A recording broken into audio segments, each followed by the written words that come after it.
Hello.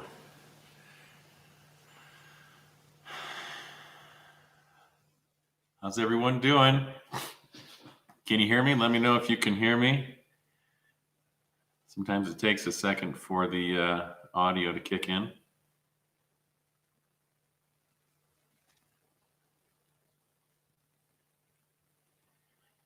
Can anyone hear me?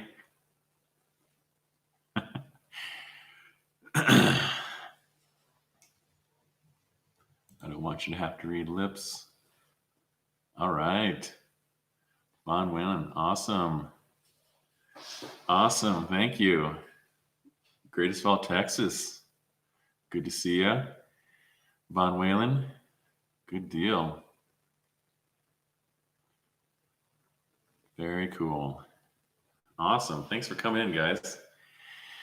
I thought it would be pretty cool to just hang out in my garage with the FJ. We can talk about FJs and trails, different states. You can ask me what size my tires are and what kind of lift I have, all that kind of thing. Anything about me, trails. So yeah, just shoot. One of the main reasons, I'll wait a little longer till more people are on. Let's see. Would you do Busy Wild again when dry? From Montana FJ Cruiser. Montana FJ Cruiser is an awesome group of FJ Cruisers up in Montana. Tons of fun, good people. Would I do Busy Wild again? Yeah, I think if it were dry, then I would do it. Or if I make the FJ Cruiser a lot bigger, then I might give it a try again too, even if it was wet. But as the FJ sits right now, I don't think it would be a good idea to do it when it's wet because it might not survive. Let's see. Someone says, digging that Metal Tech bumper, waiting till they get some more in stock. Yeah, it's pretty fantastic. You may have watched my install video of the Metal Tech bumper not too long ago, and I've done some trails with it. And it's been really good. I was down at Trail Hero in Sand Hollow with it, and it did really well. I was able to get those front wheels a lot closer to the rocks without dragging my bumper on them first. I did manage to find the corner down there, but I push it pretty hard. So let's see, Ken, when are you coming to California, Southern California? Well, I hope I'm going to come to Southern California very soon. I'm hoping to get back on the road, back on the trails here in not too long. And I want to do a loop from like Colorado, and then I might swing over to Texas. I'll see if I can find some trails in Texas that seem interesting, and then go across and do New Mexico and Arizona, and probably hit some in Southern Nevada and Southern California again. So definitely need to get to Southern California, and then head up to Northern California and probably head up to the Pacific Northwest again. So hopefully a big tour like that very soon. Let's see. Oh, would you ever do Busy Wild alone again? Doing trails alone, I don't know. It doesn't bother me too much. I probably shouldn't. But it's definitely safer and more comforting to have people on the trail with me. And it actually can be a lot more fun to have people on the trail with me. But, if it's a Tuesday afternoon and I can't find anyone to go with, then I'll do Busy Wild alone. Sure. Let's see here. How far east have you ever gone? Well, I grew up in Michigan and I lived in Virginia and Maryland for a while. I wasn't off-roading though. I hope to get east maybe in the spring. but I don't know yet. It's a long drive, and there's so much off-roading to do out west. It's hard to pass that stuff up and drive, 20, 30 hours east. But I definitely want to do it. There are definitely some trails and parks out there that I want to go see. So I'll head that way eventually. Let's see. Can you talk about the front locker? Absolutely. So, as some of you I'm sure know, I had the FJ regeared to 488 gears at the axles. And at the same time, I had a ARB air front locker installed. And it's been really great. It's a total game changer when you're driving over rocks that are more than a couple feet tall. A-Track does work well in certain situations. I think it works really well when you've got lots of smaller rocks that the tires are having trouble climbing over. Like when I did the Morrison Jeep Trail, A-Track was perfect for that because there's a lot of turning to do on those switchbacks on the Morrison Jeep Trail. And so not having my lockers on was really great because when you turn on that front locker, you also can't steer very well. A lot of the time, the steering just binds up and you almost literally can't turn the steering wheel. So for the Morrison Jeep Trail and trails where you have a lot of turning to do and there aren't like huge rocks on, I think A-Track is really good. But the front locker, if you're in big rocks, total game changer. Of course, you got to be careful because you can put a lot of stress on one CV and they don't like that very much. But then again, the CVs on the FJ are really easy to change. So on the trail even. Let's see here. Are you going to do Moab? Well, I've been to Moab a little bit. Our time in Moab got cut short. While we were down there, we did do Fins and Things and Hell's Revenge, and I did Hell's Gate. Those are videos you can go back and watch. But funny thing is, I was supposed to be in Moab this week, but I wasn't able to make it. I'll tell you about that in a little bit. Yeah, Moab, but there's definitely a ton more trails I want to do there. Let's see. All the trails in Texas will cost you money. No public land besides Big Bend National Park for some trails. Well, as long as they're not crazy expensive, I guess I can pay to go into the parks and stuff. When I'm down there, hopefully, maybe you can show me around some of the places that you do go. Let's see. Oh, we got Pennsylvania. Oh, yes. There we go. Scumbag 71. Pennsylvania, Indiana, FJ. Awesome. Thanks for being here. Let's see. Yes, I have front and rear lockers. I just talked about the front locker there for a minute. My headlights. So those are retrofits, HID retrofits. They are from Nomad Retrofits. It's just a local guy who was willing to come and install the retrofits for me. So, and he sells them. Again, that's called Nomad Retrofits. I'm sure you'd appreciate you to go visit his website. He's on Facebook and Instagram too. Australia, cool, nice.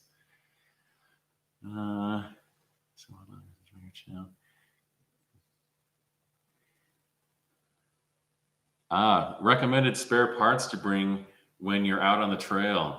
That's a great question. CV axle, at least one.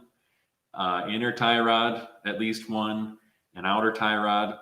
I broke an outer tie rod at the same time I broke an inner tie rod. Sometimes when it bends like that, it puts too much torque or twist on the outer, so you can actually break both at the same time. So yeah, CV inner and outer tie rods. And then if you have stock rear links in the rear, stock rear links, I'd recommend bringing lower links because I guess those bend pretty easy.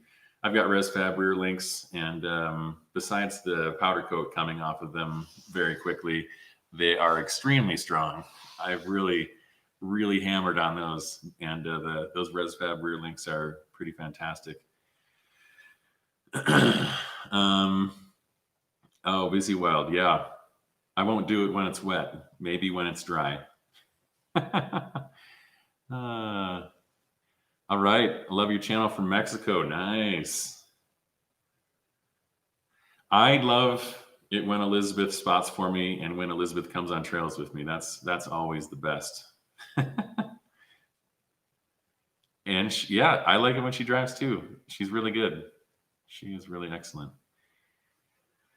Let's see, the fridge. Yeah, so I've got a Costway fridge. It's a 55 quart. It's about half the price of an ARB or a Dometic. And I got it on Amazon. And it's been pretty great. I can run it I have ran it for 48 hours straight without starting the vehicle. And it didn't seem to affect the battery at all. I've only got a single battery, just a single regular old Toyota battery, nothing special. And the fridge didn't run it down at all. So Costway 55 quart, so far so good. Keeps those drinks cold. Let's see. How can you have long travel on the front? Well, there are long travel control arm kits from what's it called? I can't think of it right now. But you buy long travel kits, and the lower control arm and the upper control arm are longer, and your CV axle is longer. And when you make those arms longer, it can go up and down more than if you have short arms like stock. Or you can do a solid axle swap, and then you get lots of travel on those wheels. Kingsley Cornell, you're welcome. Let's see. Do you think CVs, et cetera, because you're on 35s, should I still consider on 33s? If you don't have a front locker and you're on 33s, I would still carry one CV. Having 35s and a front locker and a lot of lift, I've got, let's see, 3.5 inches of lift on the front. So that much lift on 35s with a front locker, you can snap CVs. But if you're just on 33s and using A-Track, you probably won't snap a CV. But just in case, I would have one. Just get one from like Napa or CarQuest or something. It doesn't have to be anything fancy, especially if it's just for a trail fix to get you home. Let's see here. Hi, I like your channel. How much is this FJ? It's not for sale. Are you asking how much it cost? Well, for the FJ itself, we bought the FJ when it was completely bone stock, and we got it for just fair market price. It was a 2010, and it had 48,000 miles on it when we got it. It's only got 64,000 miles now. It's been some rough miles. But when we bought it, it was just for fair market value. And then I've probably got about $20,000 in modifications into it. Elizabeth just gasped, I'm sure. Let's see here. Is your brother hooked now? I had my brother Frank on some trails down in Utah. He was a trail hero with me in Sand Hollow, and we did a couple other trails in Utah. I think he definitely had a great time. And but he lives out in Maryland, and there's not a lot of off-roading to do out there that's close to his home. And he's got 4 kids. So he actually just bought a boat because they've got water out there. So that'll be a lot more fun for him, I think, than a 4-wheel drive, actually. Let's see here. Am I still running sway bars front and rear? If so, is it working out okay? Well, when I installed the the Dobinson's lift, I took the sway bar off the rear. And that's been really great. I think taking the sway bar off of that rear solid axle really has a lot of benefit. You get a ton of travel out of that rear solid axle with no sway bar. And also, taking the sway bar off the rear did not really affect on-road driving hardly at all. Taking the front sway bar off, it really does affect on-road driving a lot. And if you have stock length lower control arms, so if you're not running long travel, taking the front sway bar off, I think makes a marginal difference and has maybe a little bit of benefit. But I have to say that if you have stock length control arms, lower control arm in particular, even taking the sway bar off, the front independent front suspension, it doesn't move very much. So it might get you a little bit, but not too much. I did take the front sway bar off though, so I am not running any sway bar. Oh yeah, Total Chaos. That's the name I was thinking of for the long travel kit. Also, there's a new long travel kit coming out from Marlin Crawler, which I made me think because it's really heavy duty, which would be great. The Total Chaos long control arms, they're not particularly heavy duty. This new kit from Marlin Crawler, though, it looks really, really beefy. So, but it'll be really expensive too. Let's see. Mechanically, besides CV axles, what have you broken? And a tie rod, inner and outer, and fuel line got hit by a stick once in Montana. That was really unfortunate. The FJ just quit. Turns out it does not run without gas. And what have I broken other than that? Just plastic trim and stuff. But mechanically, nothing else in that. I don't have any leaks. If you watch that Busy Wild Trail, and being on it, I couldn't believe that I didn't break anything on that trail other than the body. But mechanically, no, the FJ, that's one of the reasons to get an FJ Cruiser is mechanically, they are, bulletproof. So not literally.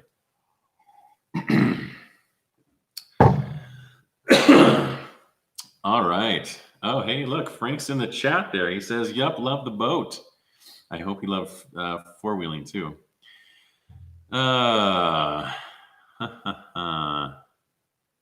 Did you replace your rack and pinion with OEM new unit? Oh, from Utah. Brian Merrill from Utah. Awesome. Yes, I did replace the steering rack with one from the dealership. I used to work at that dealership, so I got a little bit of a discount on it. I think I got basically the employee price on it. It was still really expensive. If you ever have to replace your steering rack, just get an OE one because the ones from the parts stores are just as expensive. And the ones from Toyota, I think, are superior and they're brand new and not rebuilt. So let's see. West Maryland has some good off-roading, and West Virginia. Yeah, he lives. My brother lives over on the coast near the Chesapeake Bay, so that would be a long drive. Let's see. I needed to hear that on the sway bar, especially on downsons. Yep, take the rear sway bar off for sure, and the front optionally. I did the Rubicon Trail with the front sway bar on, and I was okay. So if you're not doing anything as hard as the Rubicon Trail, I wouldn't really worry about the front sway bar too much. Up to you. You still get rubbing from the front with 35s. I just went with 3015, so I'm getting some rubbing with articulation. Yeah, I still can make it rub if I'm turned and I am articulating a lot. Then I get a little bit of rub on the body mount still. I've shaved the body mounts down pretty far, and it rubs so little at this point that I don't care about it too much. It doesn't really bother me too much. It only rubs at extreme when I really hit it hard and I'm turned all the way. So I'm okay with it. It's not going to get any better until I do something if I do a solid axle swap or something, then I'll move those wheels like 6 inches forward.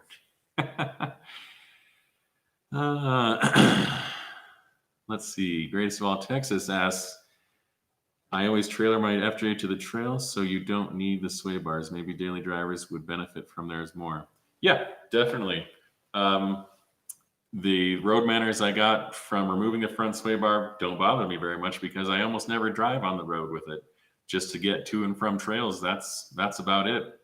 So yeah.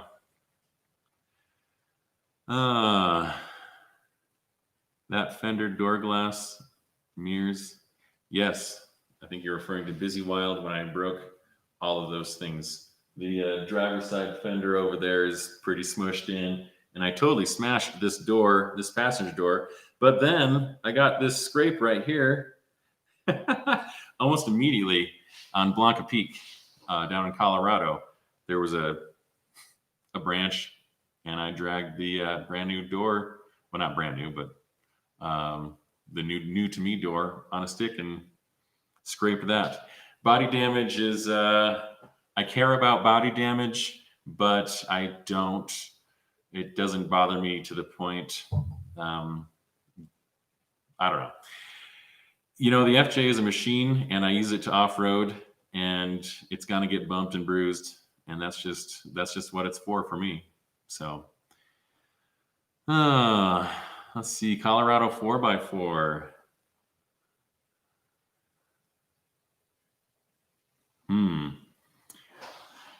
He has a friend who's got a stock FJ and wants to run 33s. What lift kit should I recommend for him?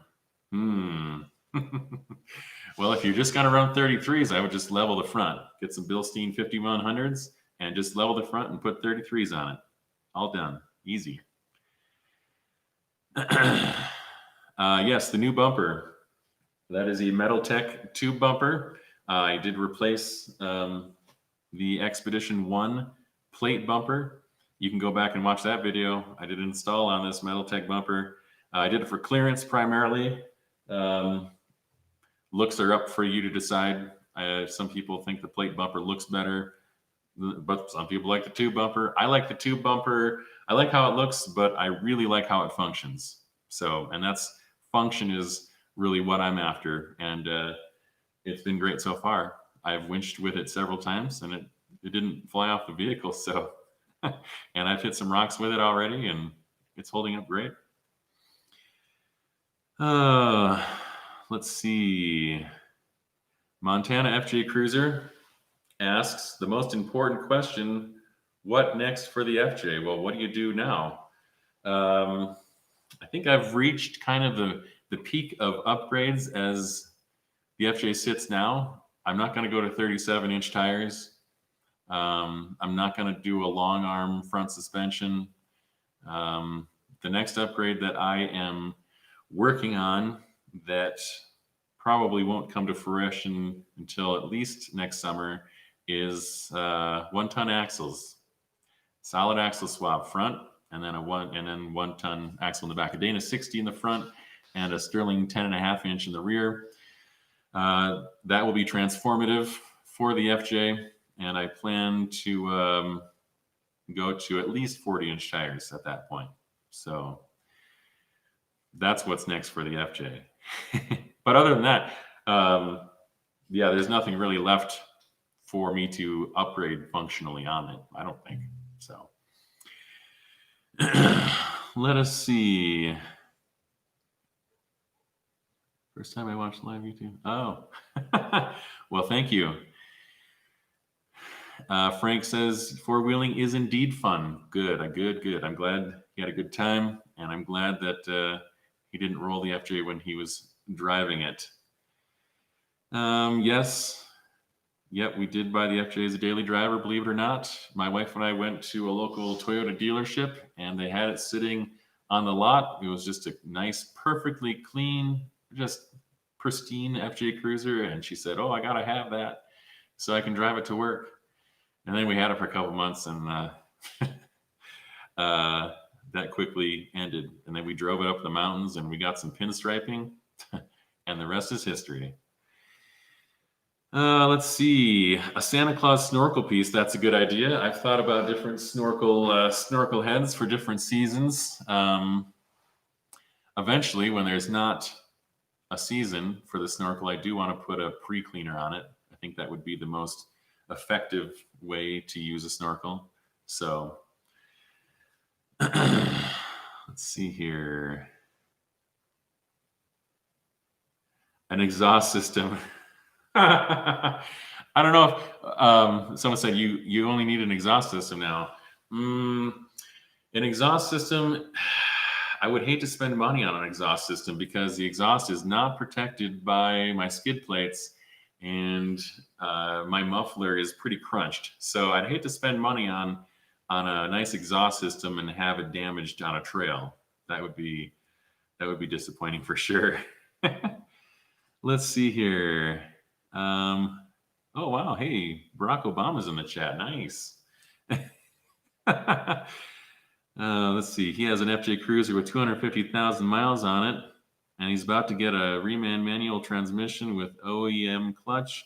Would a new transmission help with power and mileage? Let's see. No. If the Reman manual transmission has been remanufactured correctly, a brand new transmission isn't going to be any different, especially not for gas mileage or power. Do I think I'll ever go up to 37s on IFS? No. No, I will not. You basically have to be on long travel suspension to do 37s on IFS. And that costs a lot of money, and it costs too much money to justify getting 2-inch bigger tires. That's basically my feel on it. So I'm going to go from 35s to 40 plus when I do a solid axle swap. So I'm going to skip the 37s. That's part of the disease with this. When we bought it stock, it had the 31 or whatever inch tires, and I was like, oh, let's put 33s on it. And then you just keep going and going, and you want to get bigger and bigger stuff. So I'm at 35s, and I'm just going to skip the 37s and go straight up higher than that. Let's see here. So one thing I wanted to address tonight in this little chat we're having in my garage is I have been at home now for a couple weeks. I have not been out on the trail. So what that means, the bad news is that this week we're going to be short on videos. I don't have a new adventure for you coming tomorrow. And the reason I've been at home is because Elizabeth is very sick. She has been for a month with COVID-19. So I've had to be at home and take care of her and help her out. She's been super sick. So I haven't been able to get out and make videos. So there will not be a new video coming out tomorrow. I am very sad to report, except for maybe this. I think this might be out tomorrow, but not a trail. And I'm going to try to do something for Thursday. Hit up the local mountains around here. And I really hope Elizabeth gets feeling better very soon. It's been a real drag. Let's see here. You have to think about McLeod clutch, not the OEM. Yeah, different clutches can make a difference in performance for sure. No doubt about that. Let's see. True, I'm on total cast, long travel in 35s, hopefully try out 37s in the near future. Yeah, if you've already got the long travel, then definitely go to 37s. They make things a little bit easier when you're on the trail. And if you've already got the long travel front suspension, definitely, build your FJ to the maximum amount that you can. So, let's see here. Thank you for the well wishes for Elizabeth. She definitely needs them. She's been down a lot lately. So, Let's see here. You guys have any other questions for me? Hanging out in the garage? Anything else? I've got some questions that I was going to ask myself if nobody chimed in on this. Oh, we got some coming in here. Let's see. Are we able to donate? No, no, we're okay there. If you could donate a new immune system for her, that would be good. Let's see. Do you think lower control arm skid plates are worth it for overlanding and light rock crawling? Referencing specifically less traveled routes in the West with overgrown sagebrush, loose rocks, etc. So let's see. Lower control arm skid plates. I don't have them. And I have nailed my lower control arms. I have stock factory lower control arms, and I've hit them really hard, like scary hard, several times. And they haven't been fazed by it. So I would say they are probably not worth it. I'm sure that somebody has destroyed their lower control arms, but in my experience, for me, lower control arm skid plates, I don't think would be useful for me. Let's see here. Start the FJ real quick.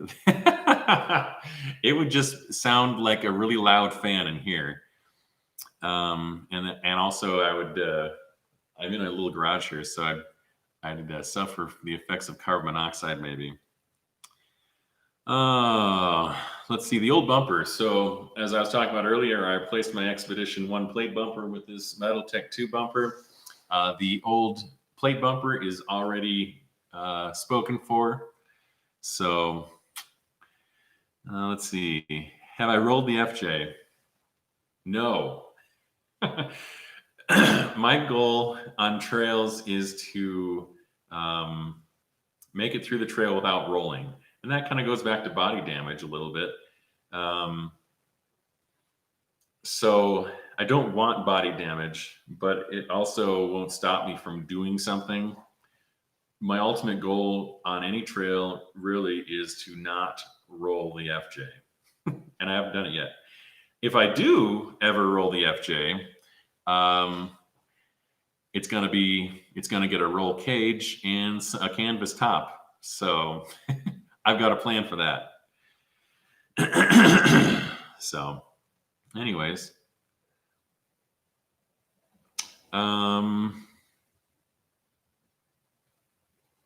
any other questions you guys have? It's been 32 minutes. Have you had enough? In case any of you are wondering what cameras I use on the trail, I've got two GoPro Hero 8s and my drone is a DJI Mavic Air 2. So far, those cameras have worked pretty well for me. The small sensor on the GoPros kind of makes the shadows dark, which isn't ideal, but they're so durable. I can have one fall over into a mud puddle and it's not broken. So that's really good. Let's see here. Maybe I missed it, but did you mention what got you into off-roading, and did you have any other wheelers? So what really got me into off-roading was moving out west and seeing, you can see for miles, and basically seeing dirt roads that go off into nowhere, that go off up into a mountain. The first time I ever drove on one of those trails was in a 2000 or 1999, can't remember which, Ford Ranger, and I was hooked after that. I knew that I had to keep exploring those trails. So that's what really got me into off-roading. I haven't owned any other off-road vehicles other than the FJ. I just drove that Ford Ranger. It wasn't mine. And yeah, I just love going on roads that not many people go on to see what's up there. So I'm that guy that sees the road and says, I wonder what's up that road. That's how I got started. What is your navigation means? GPS maps, etc. I use a combination of things. I use Gaia, and I use Google Maps, and I use Onyx Offroad. And I've used, well, that's about it. Basically, I search for trails on websites and to find new trails to go on, because I always have to be finding new trails to go on. So I use Onyx Off-Road for that, and then I like to get GPX files that I can use in Gaia. Gaia is really good. You can see where you're at out there really well, the detail in the GPS. And I only use my phone. I just use my phone. I don't have a tablet or anything mounted on my dash, just my phone. So Gaia, Google Maps, Onyx Off-Road seems to get me there. So let's see here. What is the expensive thing you spent on the FJ? Regearing and lockers was the most expensive thing that is a part of the FJ currently. So that is pretty costly. Regarding filming, how much time do you spend running back and forth, positioning camera, and then removing, reinstalling? This has to be quite intense. Yes. Yeah. I try to edit the videos so they are entertaining and fun to watch on YouTube. But there's a lot of stuff that gets cut out, me walking to a camera and then away from a camera. So I would say when I'm on a trail by myself, doing my own recording, doing the trail probably takes twice as long as it would if I were just driving on the trail. So I obviously like to have people come with me. But one benefit is it forces me to get out of the vehicle and walk whatever I'm going to drive on. So I get out, I look at what I'm going to drive, and especially when you're by yourself, it's really important to get out of the vehicle and look at obstacles and things that could potentially damage the vehicle. So if you do go out by yourself, make sure you're getting out and checking things out before you drive over it. Elizabeth mentioned the Pontiac Vibe. Yes, we do have a Pontiac Vibe with close to 300,000 miles on it, and we did used to take that into the woods where we shouldn't have. And actually, we almost got it stuck one time, and that really precipitated us buying the FJ. So I guess the Pontiac Vibe was our first off-road vehicle. We really abused it on some trails we shouldn't have been on.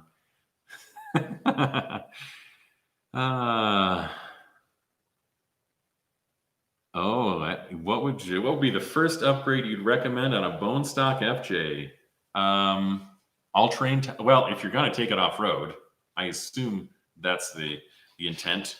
If you're going to upgrade something, all-terrain tires, even if they're just the stock size, an all-terrain tire like a Duratrack or a KO2 is going to get you a lot further than a pavement tire. So all-terrain tires, no doubt.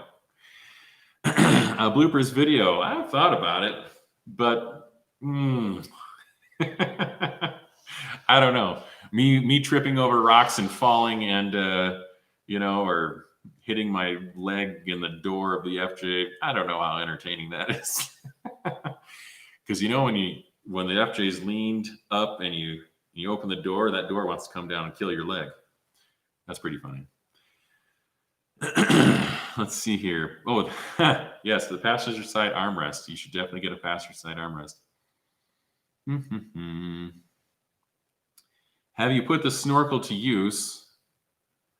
Well,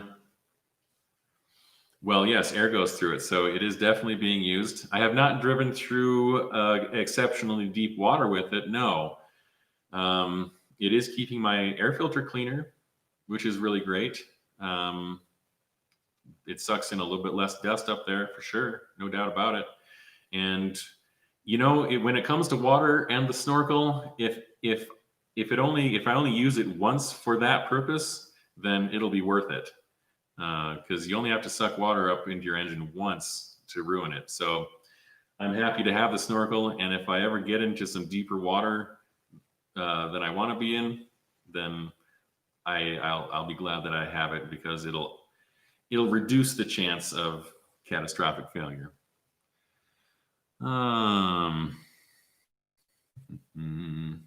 Why did you move to Southeast Idaho? I don't know. No, actually, we moved to Southeast Idaho because my wife my wife is a bassoonist. Elizabeth she plays the bassoon. If you don't know what that is, Google it.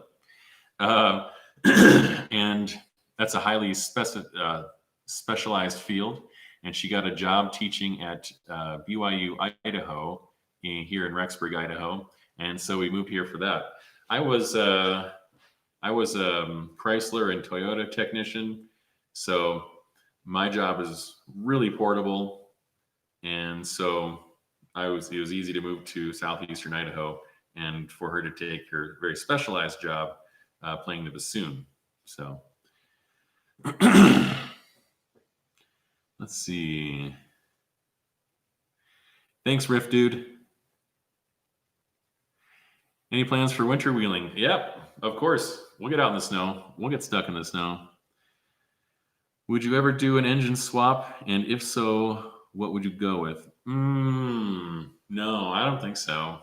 I don't think so. You can do anything with gears. So if I turn it into an all-out rock crawler, the 4.0 6v6, I think will do the job just fine. You look at some old Toyota rock crawlers, and they've got the old 22R, 22RE. That's just a little four-banger that makes like 80 horsepower. So if that can do it, I think this V6 will be fine. Supercharger? No. That's $5,000 to $6,000 that I don't see myself spending. Oh, all right. Yeah, the solid axle swap, it would be nice to have a supercharger, I guess. But again, gears will do what I need, I think. But you never know. You never know what you're going to do. So I'm not going to say I would never supercharge it. It does worry me to supercharge an engine, though, because forced induction is harder on an engine. And I'm all about longevity. So, well, I think that about covers it, guys. Thank you for joining me tonight. Again, no video tomorrow. Sorry, guys. I've been off the trail. Again, if you missed it, Elizabeth has been sick for a month, so I've been at home for the past couple weeks. So no trail video tomorrow, but I think this will be up on YouTube tomorrow. This is my first live stream, so I'm not exactly certain 100% co-vehicle. I've got Ram for watching my videos, and thank you for subscribing. Thank you for your time tonight, and we will hopefully have a trail video for you on Thursday. I can't even guarantee that, though, but I'll try. So thank you, guys, and we will see you next time.